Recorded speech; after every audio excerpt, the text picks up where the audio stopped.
తెలంగాణలో మావోయిస్టులకు మరో ఎదురు దెబ్బ తగిలింది. డీజీపీ శివధర్ రెడ్డి ముందు 41 మంది మావోయిస్టులు లొంగిపోయారు. జనజీవన స్రవంతిలోకి వచ్చిన వారిలో 3 రాష్ట్ర స్థాయి లీడర్లున్నారు. తెలంగాణ నుంచి ఇంకా అజ్ఞాతంలో 54 మంది మావోయిస్టులు ఉన్నారని, వాళ్లు కూడా లొంగిపోవాలని డీజీపీ పిలుపునిచ్చారు. ఇక వరుస షాకులతో మిగిలిపోయిన మావోయిస్టులు అడవిలోనే ఉండి పోరాడే పరిస్థితులు ఉన్నాయా? డీజీపీ పిలుపుకు స్పందిస్తారా?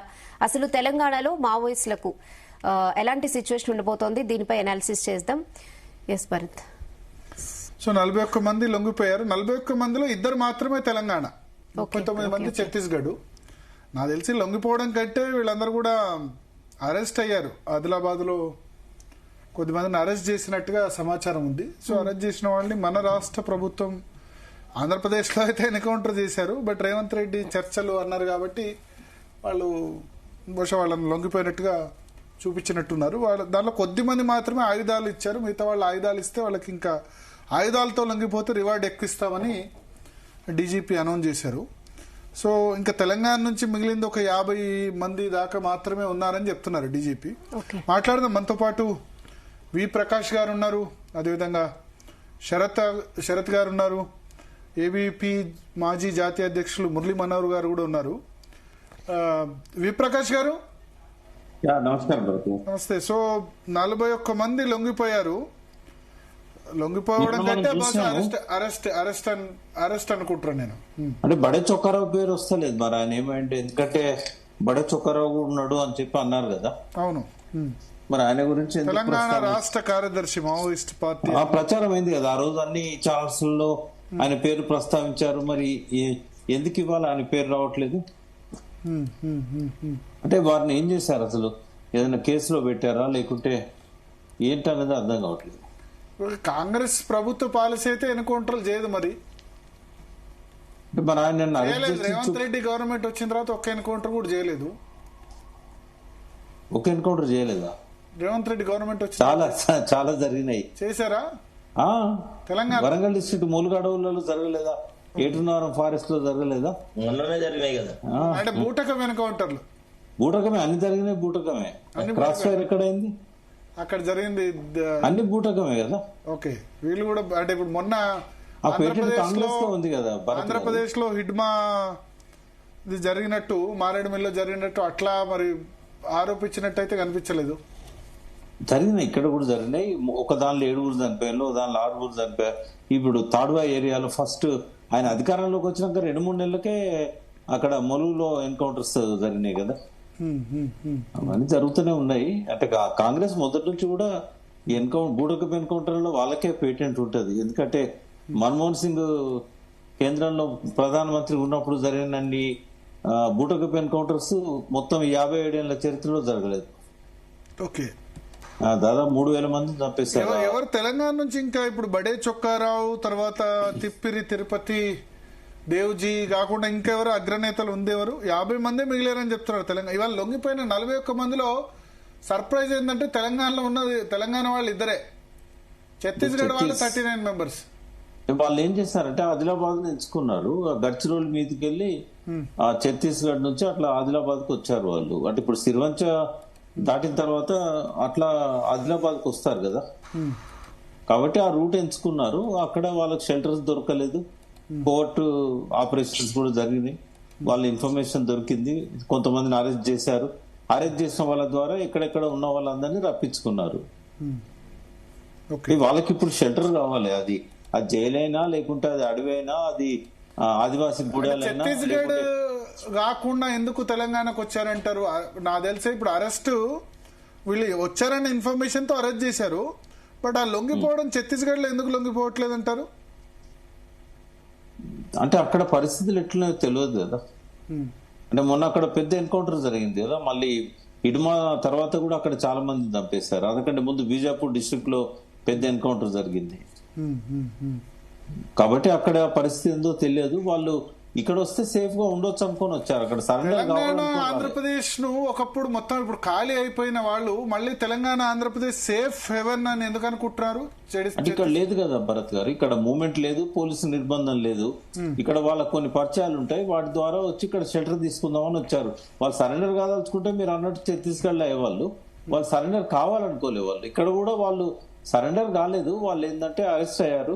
ఆ అరెస్ట్ లాగా చూపెట్టకుండా సరెండర్ లాగా చూపెడుతున్నారు. ఎందుకంటే వాళ్ళకున్న రివార్డ్స్ తర్వాత ఇవన్నీ ఉంటాయి కదా. వాళ్ళకు ఫైనాన్షియల్ సోర్స్ కూడా లేదని చెప్తున్నారు. మాకు ఆధారం లేదు, అందుకే ఇక్కడ మాకు ఎవరు తిండి పెట్టే వాళ్ళు కూడా దొరకలేదు, ఈ పరిస్థితుల్లో మేము లొంగిపోవాల్సి వచ్చింది అని. బహుశా అది ఇంకెవరెవరైతే ఎక్కడెక్కడైతే ఉన్నారో వాళ్ళందరికీ ఒక మెసేజ్ కావచ్చు. అది డీజీపీ వాళ్ళ ద్వారా ఎక్కడ పోయినా కూడా మనకు బతుకుదెరు లేదు, మనం షెల్టర్ జోన్లలో ఉండలేము, మనకు తిండి దొరికే పరిస్థితి లేదు, మనకు ఎవరు ఆదుకునే వాళ్ళు లేరు, మనకు తెలియని పరిస్థితులలో మనం ఉండలేము, కాబట్టి అరెస్ట్ అవ్వడము సరెండర్ అవ్వడము అది ఒకటే మార్గం అన్నట్టుగా ఒక మెసేజ్ ఇవ్వదలుచుకున్నారు పోలీసులు. వీళ్ళ ద్వారా ఇచ్చారు. ఎందుకంటే మనం ఆ రోజు వాళ్ళు పట్టుబడ్డ రోజు అరెస్ట్ లోనే చెప్పారు, బడే చొక్కారావు కూడా ఉన్నాడని చెప్పారు. మరి ఏమైంది ఇప్పటి వరకు? మీడియాలో కథనం వచ్చింది కానీ బడే చొక్కారావు ఉన్నట్టు, బట్ ఎక్కడ చాలా కన్ఫర్మ్డ్ వచ్చింది. కన్ఫర్మ్డ్ ఆ ప్రాంతంలో ఈ సోర్సెస్ కూడా అదే చెప్తుందా బడే చొక్కారావు కూడా ఉన్నట్టు? నేను కనుక్కోలేదు, బట్ ఎన్కౌంటర్ ఎట్లా జరిగిందన్నది మీరు చెప్పింది చాలా సంచలనమైంది, చాలా మంది చూశారు. అదే నిజమైంది కదా. అంటే ఎట్లా జరిగింది, ఇడ్మా సమాచారం ఎట్లా వచ్చింది ఆంధ్రప్రదేశ్ అన్నది మీరు? అదే నిజమైంది. అది ఆయన సరెండర్ కావడానికి రాలేదు, అది బుటకం ఎన్కౌంటర్ అనేది స్పష్టమైంది కదా. చాలా మంది చెప్పారు, కన్ఫర్మ్ చేశారు, పార్టీ కూడా కన్ఫర్మ్ చేసింది. Okay okay okay. Murali Manohar గారు, సో 50 మంది మిగిలారు తెలంగాణలో. ఎవరైనా ఉన్నారా మీరు అప్పుడు మీరు ఏబీపీలో ఉన్నప్పుడు, పీడిఎస్యు లేకపోతే అప్పుడు ఏమంటారు సంఘం పేరు, ఆర్ఎస్యు వాళ్ళు ఎవరైనా ఉన్నారా ఇంకా అండర్ గ్రౌండ్ లో? లేదు భరత్ గారు, నాకేమీ సమాచారం లేదు అట్లా. మీ కాంటెంపరీ వాళ్ళు చనిపోయినారు, లొంగిపోయిన వాళ్ళు ఉన్నారా ఆ సమయంలో మీరు విశ్వవిద్యాలయంలో చదివేటప్పుడు? లేరు, అంత పేర్లు కూడా పెద్దగా గుర్తు లేవు. ఎంతమంది ఉన్నారు ఇప్పటికీ అనేది నాకు కూడా ఐడియా లేదు. కానీ ఒక ట్రెండ్ అయితే ఒకటి క్లియర్ కట్ విభజన కనిపిస్తుంది భరత్ గారు. ఇది సరెండర్ కావాలనుకున్నటువంటి ఒక గ్రూపు, కాదు ఇంకా నిలబడాలి అనేటువంటి ఒక గ్రూపు. ఈ క్లాష్ ఆఫ్ ఇది ఏదో కొంత అనిపిస్తున్నట్టుంది. అందుకే ఇన్సైడ్ రెసిస్టెన్స్ ఉంది, ఇన్సైడ్ కైనా బయట రెసిస్టెన్స్ ఎక్కువ ఉంది. వాళ్ళు ఇప్పుడు మల్లోజుల వేణుగోపాల్ గారు వాళ్ళు ఫోన్ నంబర్ ఇచ్చి రండి, మీకే ఇబ్బంది లేదు అనేటువంటి ఒక పిలుపు ఇచ్చారు. ఇప్పుడు ఆ లైన్ లో వెళ్ళే వాళ్ళు వెళ్తున్నారు, సరెండర్ అవుతున్నారు. నాకు అనిపించేది ఏంటంటే సరెండర్ అయితే ప్రాణాలు కాపాడుకోవచ్చు కదా, ప్రాణ నష్టం తగ్గించవచ్చు కదా.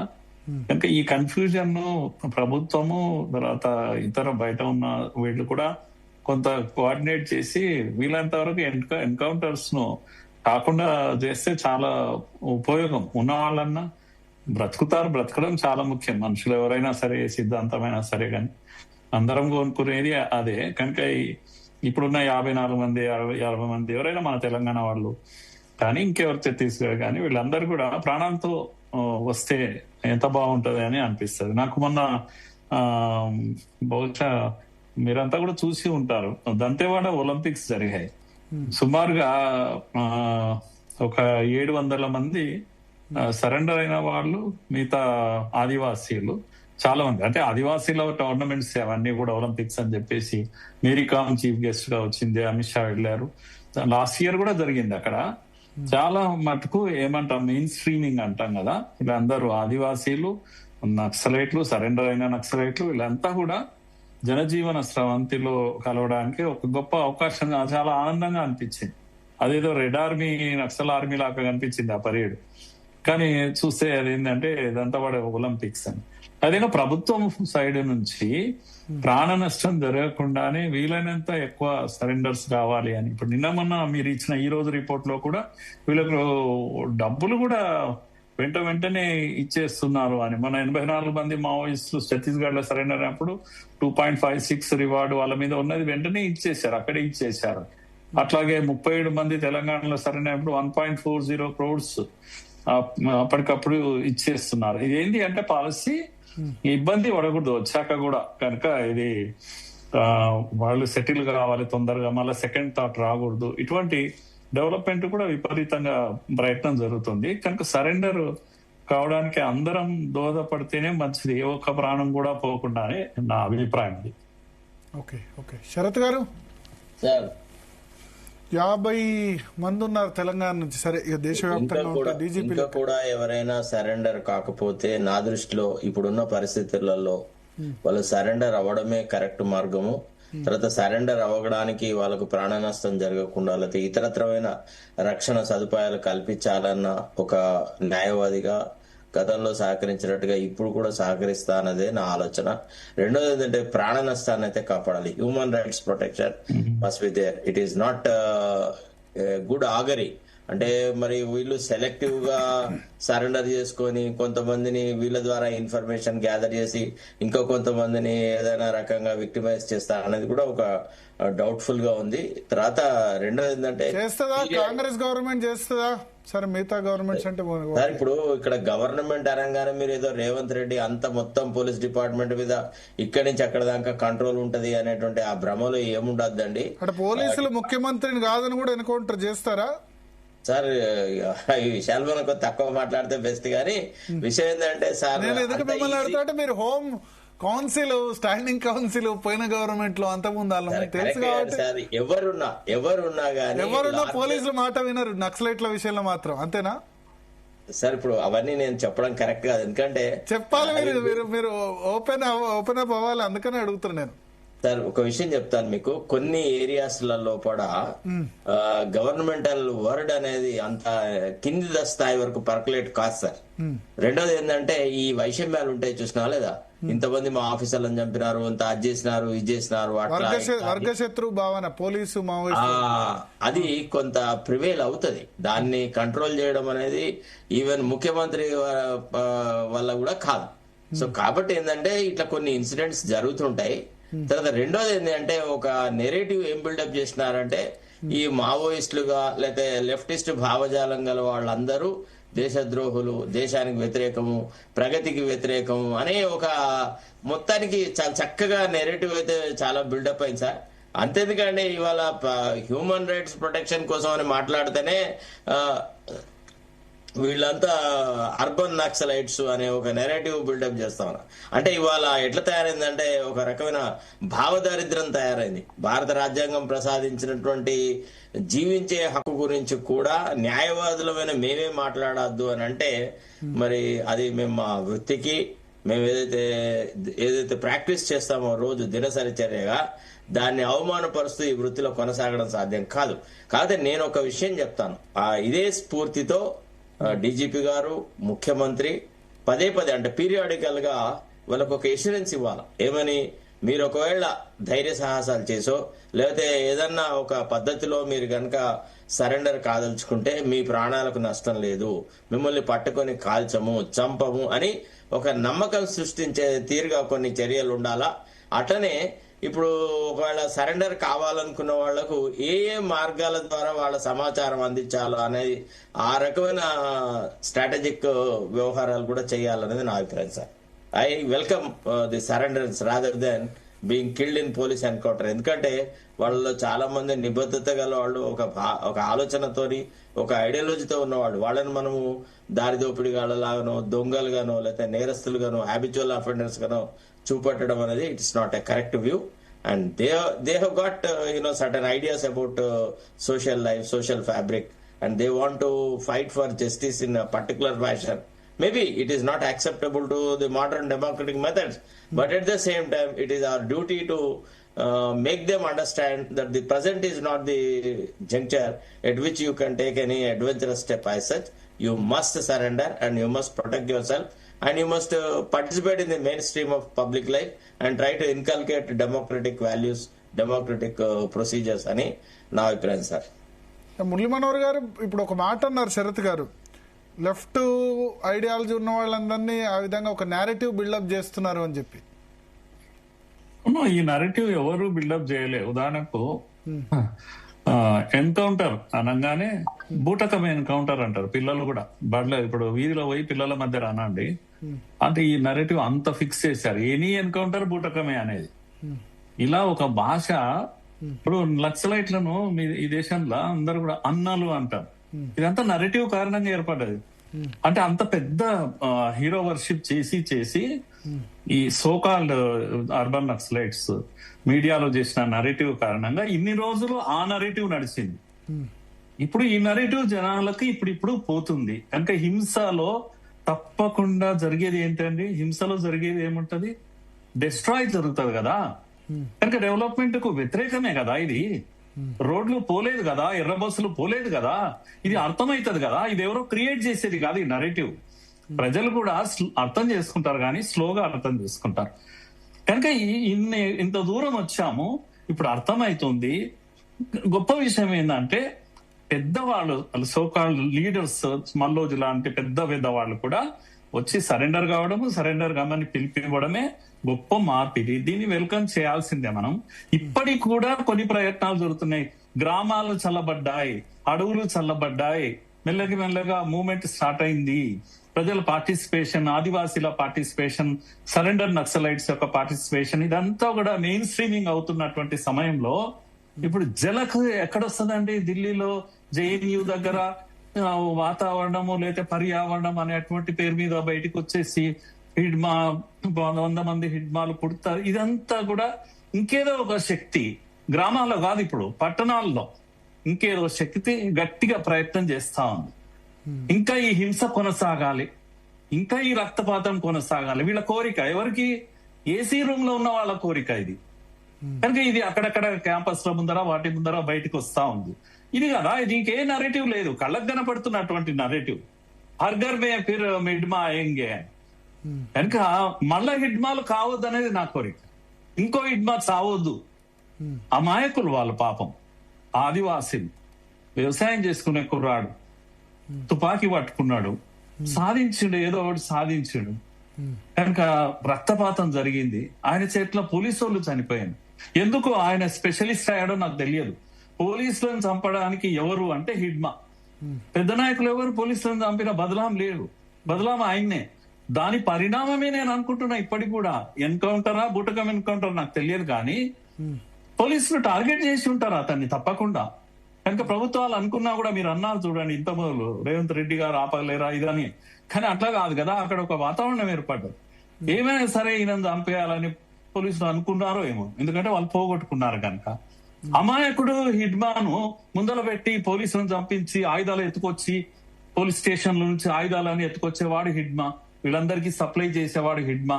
ఎందుకంటే అమాయకుడు కదా, ఆదివాసీ అమాయకుడు కదా, బలిగా పడ్డాడు అని నా అభిప్రాయం. కనుక ఇవి ఇంకా హిడ్మాలు బలి కావద్దు. ఈ నరేటివ్ ఆగిపోవాలి. పట్టణాల నరేటివ్ ఏదైతుందో, ఏసీ రూమ్ల నరేటివ్ ఏదైతుందో, ఇది ప్రొవొకేషన్, ఇదే టెంప్టేషన్ అసలు. కనుక ఇప్పుడున్న జనరేషన్ చాలా బ్రాడ్ గా థింక్ చేయగలుగుతున్నారు. శరత్ గారు, విప్రకాష్ గారు ఇద్దరు కూడా లొంగిపోవాలని చెప్తున్నారు. నేను కూడా అదే చెప్పాను కదా, అన్నారు కదా. ఇంకా అట్లా లొంగిపోయే వాతావరణం కొద్దిమంది ఇంకా కల్పించాలి. అది మనందరి బాధ్యత. అది నేను కూడా ఒప్పుకుంటున్నాను, మనందరి బాధ్యత.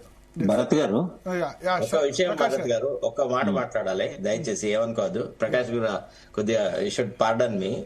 ఇప్పుడు మౌలికమైనటువంటి అంశాల మీద ఏదైతే మావోయిస్టులు గాని లేకపోతే కొద్దిగా విపరీతమైన కమ్యూనిస్ట్ భావజాలం గారు ఎవరైతే కొట్లాడినారో ఆ అంశాలకు కూడా సొల్యూషన్ కనుక్కోవాలి కదా.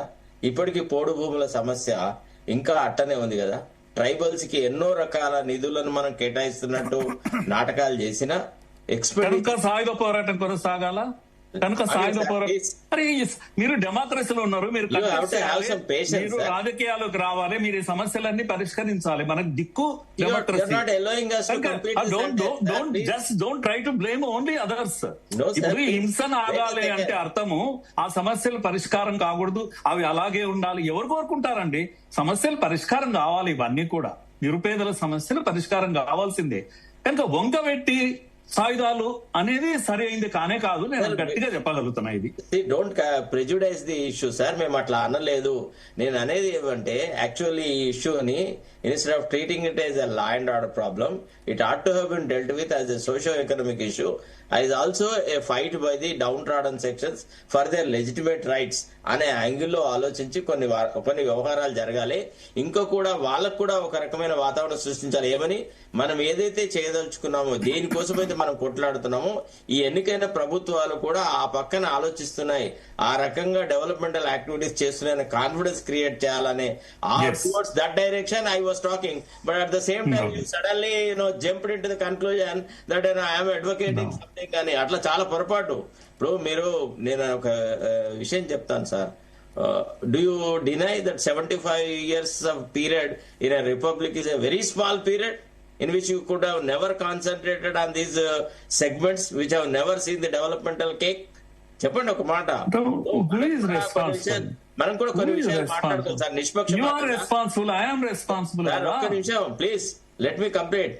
ఇప్పుడు ఇవాళ మనం కొన్ని ప్రాంతాలలో, అడవికి దరిదాపులో ఉన్న ప్రాంతాలలో పోడు భూముల వ్యవహారాల్లో గిరిజనుల మీద ఫారెస్ట్ ఆఫీసర్లు చేస్తున్నటువంటి దౌర్జన్యాల మీద ఎక్కడ నిష్పక్షపాతమైన ఆలోచన జరిగింది, ఎక్కడ నిష్పక్షపాతమైనటువంటి వ్యవహారాలు జరిగింది సార్? ఎలక్టెడ్ ప్రభుత్వాలు ఎన్నికలకు ఓట్ల కోసం వచ్చినప్పుడేమో ఆ సమస్యని ఇన్ని రోజులలో, ఈ సమస్యని ఇన్ని రోజులని ఒక టార్గెట్లు పెట్టుకొని ఓట్లు దండుకొని ఆ తర్వాత ఇవాళ ఇప్పటి వరకు 2 సంవత్సరాల కాలంలో పోడు భూములకు సంబంధించిన వ్యవహారం మీద ఒక్క చర్చ, ఒక రకమైనటువంటి ఒక ఆలోచన విధానం, ఒక పద్ధతి ఏదైనా ఉందా? ఏదైనా చూసినారా మీరు? ఎంతమంది మీద ఇవి జరుగుతా ఉన్నాయి సార్. మనం కూడా ఒకటి ఆలోచించాలి. కడుపు గాలిన వాడికే ఆవేశం వస్తుంది సార్. బాగా తిని హాయిగా ఏసీ, ఎంతసేపు మీరు మాలాంటి వాళ్ళని దృష్టిలో పెట్టుకుని ఏసీ రూమ్ లో ఉండి మేమేదో ఊతమిస్తున్నాము, లేదా ప్రకాష్ నన్నో తిడితే నక్సలైట్ మూవ్మెంట్ పోతుందనో అది ఇంకేదైనా పోతుందంటే, మాకంటే ముందు మా తర్వాత కూడా హ్యూమన్ రైట్స్ కోసం కొట్లాడిన వాళ్ళు ఉన్నారు. మీరు దయచేసి రెండోది మనోహర్ గారు, మా మురళీ మనోహర్ గారు, ఒక విషయం, ఒకవేళ మేము భయపడేటువంటి స్వభావం గల వాళ్ళమైతే ఇంత బాహటంగా మానవ హక్కుల కోసం కొట్లాడడం sir. We care 2 hoots for what happens to us. కానీ the constitutional guarantees to citizens and to the making the developmental cake available to the downtrodden sections anedi, it is embedded in our nerves, in our blood corpuscles. We will fight for justice throughout. ఇది మీకోసమో వాళ్ళ కోసమో ఎవరి కోసమో ఎవరి సంతృప్తి కోసమో మాట్లాడే మాట కాదు. నేనేమంటానంటే ఒక పక్క డెవలప్మెంట్ చేస్తూ వాళ్ళకు కూడా కాన్ఫిడెన్స్ క్రియేట్ చేయాలి. మీరు ఏమని, the fight is not that important at this juncture, the governance is not only by the upper class and elite class అనే ఒక అభిప్రాయం మీరు తీసుకురావాలా. అది అవసరమా కాదా చెప్పండి. ఇప్పుడు ఆనాడు ఎట్లా జరిగిందండి? మొత్తం మంత్రివర్గం అంతా ఒక తీరు, అధికార వర్గం అంతా ఒక తీరు, పోలీస్ వర్గం అంతా ఒక తీరు, ఒక నెరేటివ్ బిల్డప్ చేసేసి మీరు పూర్తిగా you crushed the weaker sections under the wheels of so called development. ఇట్లా చేసిన వాటి విషయాల మీద చర్చ కూడా జరగాల. ఇవి కూడా ఆలోచించాలి. ఎందుకండి ఇవాళ గ్రామీణ ప్రాంతం మీరు మొన్న చూశారు, ఒక గిరిజన మహిళ చనిపోతే ఒడిలో వేసుకొని శ్మశాన వాటిక దగ్గరకు పోవాల్సిన పరిస్థితి. Is it not a blot on our civilisation, blot on our republic? ఒకసారి ఆలోచించండి మీరు. ఎందుకు? Why should you not have proper medicare, proper nutritional values, nutritional facilities in the tribal areas? వీటి మీద కూడా మాట్లాడాలి. ప్రతిసారి వాళ్ళని చంపేస్తాం, వీళ్ళని చంపేస్తాం. ఏం చేస్తారండి? మీ చేతుల్లో అధికారం ఉంది, ఇంకో కొంతమందిని చంపుతారు. ఇప్పుడు సాయిబాబాను చాలా అన్యాయంగా బొందబెట్టినారు. ఏం చేసినారండి? ఎంతమంది ఇప్పుడు సోషల్ యాక్టివిటీస్ లని, మనం స్టేన్ స్వామిని అసలు పర్కిన్సన్స్ తోని కదలలేని ఒక జీవోత్సవాన్ని కూడా బెయిల్ ఇవ్వకుండా న్యాయ వ్యవస్థ కూడా అన్యాయం చేసింది. We also talk about the justice system. We also ఇప్పుడు కొన్ని బెయిల్ ఆర్గ్యుమెంట్స్ రిజర్వ్ అయినాయి, ఇప్పుడు మనం మాట్లాడకూడదు. శరత్ గారు, ఇప్పుడు మీరు చర్చ డీవియేట్ చేస్తున్నారు. ఇప్పుడు మావోయిస్టుల సరెండర్ గురించి ఎంత డీవియేట్ చేస్తున్నారంటే ఈ సబ్జెక్టే వేరు. ఇప్పుడు పిల్లల గుండె ఆపరేషన్లు దిక్కుమాల సాల్వ్ చేస్తుంటే మందకృష్ణ మాది గారు ఒక బాడీని తీసుకొని పోయి అసెంబ్లీకి పోయినరు. ఒక స్కీమ్ వచ్చింది కదా. ఇవన్నీ కూడా డెమోక్రసీలో ఇవన్నీ సాధ్యం కదా. మనం పోరాడాలి కదా. ఊకే కూర్చొని ముచ్చట్లు పెడితే కాదు కదా. డెమోక్రసీలో కూడా అనేక పరిష్కారాలు ఉన్నాయి. ఒకటే చెప్పిన నేను 100 చెప్పాలి. ఇట్లా మీలాకనే ఉపన్యాసాన్ని 1 గంట సేపు ఇవ్వాలి, కానీ నేను అవేమి ఇవ్వకుండా సూచాయిగా చెప్తున్నా. డెమోక్రసీలో సాధ్యమవుతున్నాయి. మీరు నేను బాధ్యత పెట్టుకొని ఎవరినో తిట్టేస్తాము, ఎవరు చర్చ చేశారు కనుక ఆయుధాలు పట్టుకుంటాము. కదెక్కడి కథ అంటే ఇది కాదు. దానికి పరిష్కార మార్గాలు వెతకాల్సిందే అందరం కలిసి. గాని ఎవరి మీద నెట్టేస్తాం, మీరు చంపేశారు, వాడిని అమాయకులను చంపారు, వీడిని అమాయకు. అరే 100 శవాలు లేచి పడుతుంటే, రైళ్లే ఎగిరి పడుతుంటే, బస్సులే ఎగిరి పడుతుంటే ఇది ఇట్లా కొనసాగుతుంది. ఇక్కడ పరిష్కారం దొరుకుతుందా? దాని వల్ల దొరికిందా ఏమన్నా? దీనివల్ల దొరకలేదని నేను ఒప్పుకుంటున్నా, దానివల్ల దొరికిందా? అట్లా కాదు, అది చర్చ అది కానే కాదు. చర్చ మావోయిజం మీద మాట్లాడుతున్నాము. ఇప్పుడు మంచి సరెండర్ అవుతున్నటువంటి వాతావరణము, దీన్ని డీవియేట్ చేసి కొంతమంది మళ్ళీ ఏదో ఆశలు పుట్టించి అది ఒక్కటి చేయొద్దు అని నేను అంటున్నా. పెద్దల్ని మిమ్మల్ని అందరినీ నేను విజ్ఞప్తి చేసేది అంటే ఇక్కడ క్లోజ్ చేసుకొని ముందుకెళ్దామని. ప్రకాష్ అన్న సారీ గారు, అర్బన్ నక్సలైట్లు మళ్ళీ హిట్ మా వస్తాడు, ఒక వీరుడు మరణిస్తే వేల కొద్ది ప్రభావితురు అనేది ఎప్పటి నుంచో వింటున్నాం. కానీ నాకు ఆశ్చర్యం అనిపిస్తున్నది ఏంటంటే, మొన్న ఒక యూట్యూబర్ హిడ్మా వాళ్ళ ఊరికి పోయి అక్కడ కొంతమంది ట్రైబల్స్ ని అడిగినప్పుడు అక్కడ ఒక ట్రైబల్ ఏమంటాడంటే, మా ఊర్లలో సైకిల్లే దిక్కులేవు, మా ఊరికి సన్న బాట ఎత్తే సరిపోతుంది కదా, 4-వే రోడ్లు ఎందుకు వేస్తాను అని ఒక ట్రైబల్ అడిగారు. హిడ్మా చచ్చిపోయిండో లేదో అప్పుడే అడవినంతా ఖాళీ చేస్తున్నారు, అక్కడంతా అడవి పాడైపోయిన సీన్లు చూపెట్టారు, ఎర్రటి మట్టి కనబడతా ఉంది దట్టమైన అడవిలో. అంటే మళ్ళీ సాయుధ పోరాటానికి విత్తనాలు చల్లుతున్నది ఎవరండి? ఇప్పుడు ఒక పక్కన సాయుధ పోరాటాన్ని మనం మీరు రోడ్స్ వేయొద్దు అని అంటారా?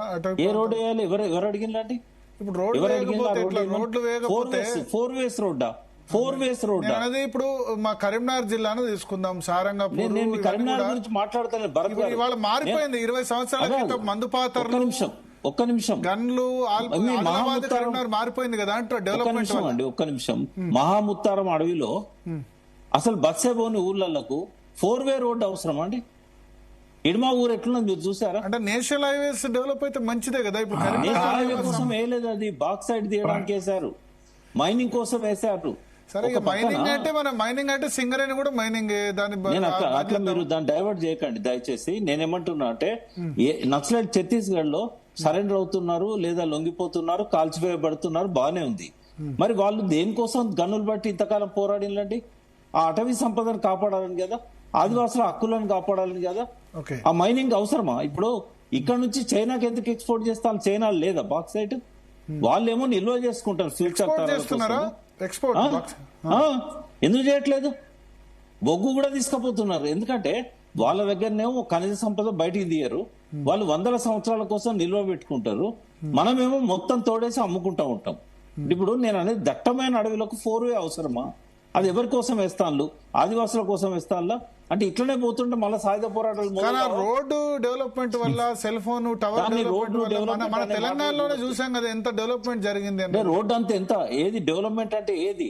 ఆదివాసీ గూడాలలో 4-వే దారిద్ర రేఖ దిగువన ఇప్పుడు ముంబై, బొగ్గుబావి, దుబాయ్ ఇవంతా పోయింది కదా, because of land values, agriculture development, road ways, దీని అన్నిటి వల్ల తెలంగాణలో ఇవాళ చిన్న రైతు ఎకరం, అర్ధ ఎకరం ఉన్న రైతు కూడా మీరు ఎక్కడికో తీసుకుపోతున్నారు. ఒక ఆదివాసి ఒక ప్రశ్న అడిగాడు, మా ఊర్లో సైకిల్లే దిక్కులేవు, మాకు ఎర్ర బస్ వేయొచ్చు కానీ ఈ 4-వే రోడ్డు మా ఊరికి ఎందుకు వస్తుంది అని అడుగుతున్నాడు. అదేం నేషనల్ వేల కనెక్టివిటీ లేదు, అది కేవలం గుట్టలలో పోతుంది 4-వే రోడ్డు. అంటే 4 రోజులు ఓపికలేదా అండి? ఆ నక్సలైట్ కూడా పూర్తిగా సరెండర్ అవడమో లేకపోతే వాళ్ళు అరెస్ట్ అవడమో అయ్యేదాకా కూడా ఓపికలేదా? ఏం తొందర వస్తుందని 4-వేలు వేస్తున్నారు ఇప్పుడు అడవులలో. మళ్ళీ ఇప్పుడు యువత రెచ్చగొట్టడం కాదా అది? మాలాంటి వాళ్ళకే ఆవేశం వస్తుంది. హిడ్మా చనిపోయి నెల కాలేదు అప్పుడే 4-వేలు వేస్తున్నారంటే ఏంది అది? ఇది ఆ డెవలప్మెంట్ అంటే? అదానికి అంబానీకి దోచి పెడితే మన నక్సలైట్ పుట్టుకరారా? ఎందుకు పుట్టుకొచ్చిందో? 75 ఏళ్ల నుంచి వాళ్ళని పుట్టించింది ఎవరు అసలు? ఈ వ్యవస్థ కాదా? ఈ వ్యవస్థలో ఈ పాలకులు గారా? ఆవేశం వస్తుంది. ఎందుకంటే ఒక పక్కన పీస్ఫుల్ గా అందరు సరెండర్ అవుతా ఉంటే ఏం తొందర వస్తుందని భూమికి పుండు పుట్టిస్తున్నారు. మళ్ళా చెట్లను నరికితే నాకు కోపం వస్తుంది.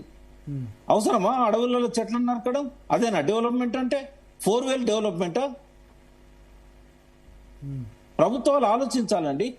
వాళ్ళే మళ్ళీ సాయుధ పోరాటానికి విత్తనాలు చల్లుతున్నారు, అర్బన్ నక్సలైట్లు కాదు. అడవులలో ఉన్న గిరిజనులు అడుగుతుండ్రు, ఇడ్మా పోయి 4 రోజులు కాలేదు, మళ్ళీ ఒక ఇడ్మా ఉంటే బాగుండు అంటున్నారు వాళ్ళు. ఎంతమంది ఇడ్మాలు పుట్టుకొస్తారు ఇట్లా చేస్తా ఉంటే? 2 అంచెల విధానం ఉండాలండి. ఒక పక్కన వాళ్ళని సరెండర్ చేసుకోవడం. ఆదివాసీలు అంటున్నారా హిడ్మా, మళ్ళీ ఒక 100 హిడ్మాలు కావాలని? మీకు ఎన్ని వీడియో క్లిప్పులు చూపెట్టాలి?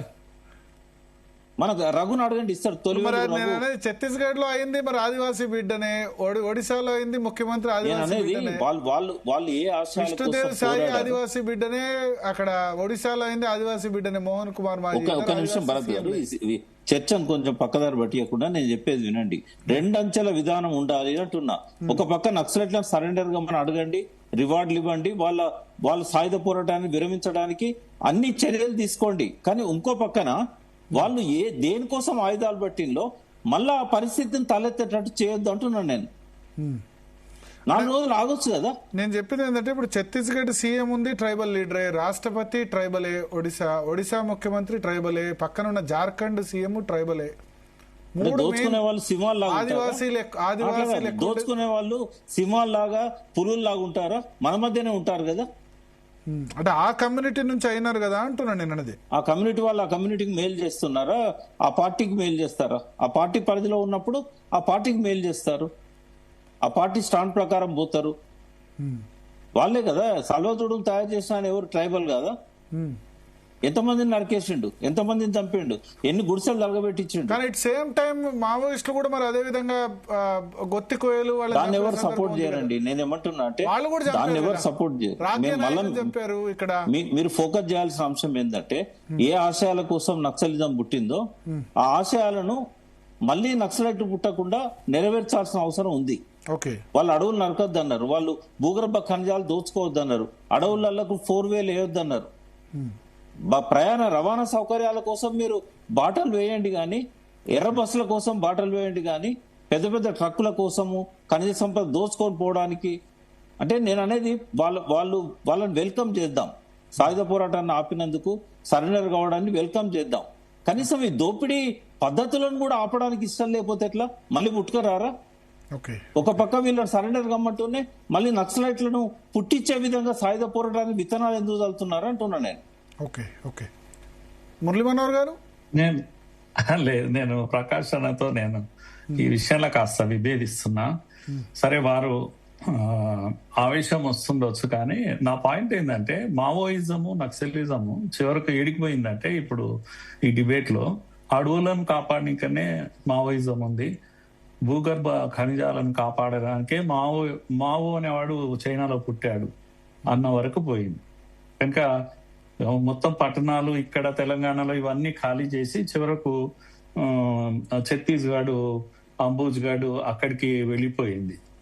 ఎందుకంటే తగ్గుతూ పోయింది, ఒత్తిడి పెరుగుతూ పోయింది. అడవులు అనేవి షెల్టర్ జోన్స్, అవి కర్రెగుట్టలు, ఎర్రగుట్టలు ఇవన్నీ కూడా షెల్టర్ జోన్స్. మావోయిజం పుట్టింది కూడా ఈ అడవులను కాపాడనికే, ఈ ఖనిజాలను కాపాడనికే. భూగర్భాల్లో ఉన్న ఖనిజము మానవుడికి ఉపయోగపడనికే కానీ దాచిపెట్టుకోనికే ఏం కాదు. అలానే ఇప్పటికి మొత్తం వనాలని కొట్టేసి మొత్తం పర్యావరణం అంతా నాశనం చేయాలని కూడా మనం ఎవరం అనుకోము.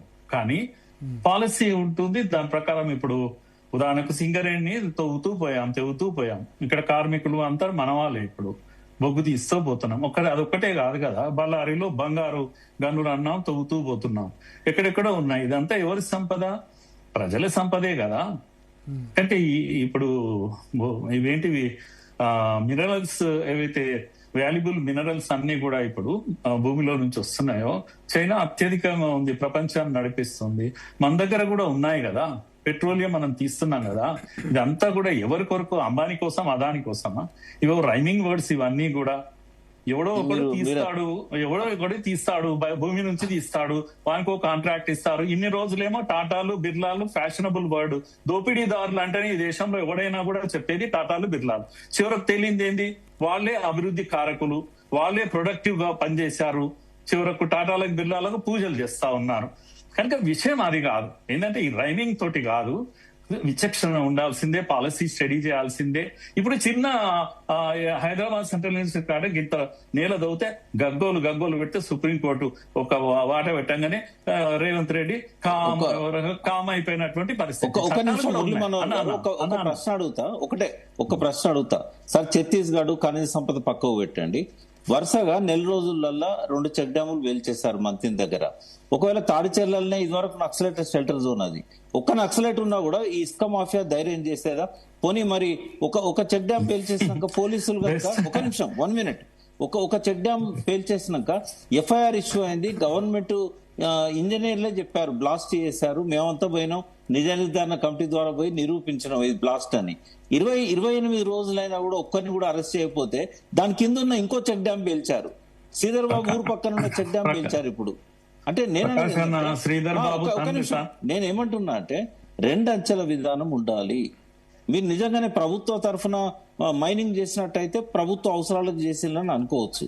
కానీ ఇక్కడ ఏంటంటే ఖనిజ సంపద నిజంగానే విలువైన ఖనిజ సంపద ప్రభుత్వం తీయట్లేదు, ప్రభుత్వ రంగంలో లేదు. ఇప్పుడు ఒక కోల్ అంటే ప్రభుత్వ రంగంలో ఉంది, కానీ మీరన్న రేర్ మినరల్స్ కానీ ఇట్లాంటి మినరల్స్ అన్ని కూడా ప్రైవేట్ వాళ్ళకే దోచిపెడుతున్నారు. అలా అనుమానమే అక్కర్లేదు. మీరు కనుక స్టడీ చేసినట్టయితే డెఫినెట్ గా మీరు దాన్ని చెప్పగలుగుతారు. అంటే మన జాతికి ఉపయోగపడట్లేదు, అది కొన్ని కుటుంబాలకు ఉపయోగపడుతుంది. సరే ఏదన్నా కానీ ఇక్కడ నా ప్రశ్న ఏంటంటే నక్సలిజం ఎందుకు తలెత్తడానికి కారణాలేవో ఆ కారణాల్లో మళ్ళీ సృష్టించొద్దు అని నేను అంటున్నా, అంతే, వేరే ఏం చెప్పట్లేదు. Okay yes, thank you we Prakash గారు, మురళీ మనోహర్ గారు, అదేవిధంగా అడ్వకేట్ శరత్ గారు. సో మొత్తానికైతే ఇవాళ 41 మంది లొంగిపోయారు. ఇంకా తెలంగాణ నుంచి 50 మంది వరకు ఉన్నారంటారు. కేంద్ర ప్రభుత్వం అయితే క్లియర్ మెసేజ్, నో చర్చలు, టైం లైన్ కూడా లేదు, మార్చి లోపు కంపల్సరిగా నక్సలిజం అన్నది, మావోయిజం అన్నది భారతదేశంలో లేకుండా చేస్తామని చెప్తున్నారు. ఇక చాలా తక్కువ మంది మిగిలారు. సో వాళ్ళు కూడా లొంగిపోవాలి, మరొక్క ప్రాణం కూడా పోవద్దు. ఇదే బాటలో ఎట్లా అయితే తెలంగాణలో ఇప్పుడు 41 మంది లొంగిపోయారో మిగతా వాళ్ళు కూడా వాళ్ళ ఆయుధాలు విడిచి జనజీవన స్రవంతిలో కలవాలని ఆశిద్దాం. ఇది